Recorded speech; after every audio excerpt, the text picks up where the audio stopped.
সাবেক প্রধানমন্ত্রী শেখ হাসিনার সঙ্গে ফোন আলাপ এবং বিএনপি অফিস ভাঙচুরের অভিযোগে গাইবান্ধার গোবিন্দগঞ্জের যুবলীগ নেতা জাহাঙ্গীর আলমকে গ্রেপ্তার করেছে পুলিশ।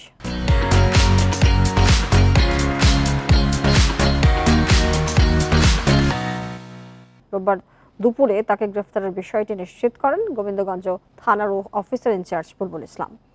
গোবিন্দগঞ্জ থানা সূত্রে জানা গেছে, গ্রেপ্তার যুবলীগ নেতা জাহাঙ্গীর আলম সহ তার সহযোগীরা মিলে গত ৩ আগস্ট গোবিন্দগঞ্জ উপজেলা বিএনপি অফিসে হামলা চালিয়ে ব্যাপক ভাঙচুর করে।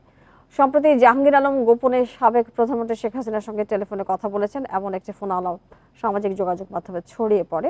বিষয়টি প্রশাসনের নজরে এলে শুক্রবার ভোরে নওগাঁর বোনের বাসা থেকে তাকে গ্রেপ্তার করা হয়। শনিবার বিকেলে তাকে আদালতে পাঠানো হয়।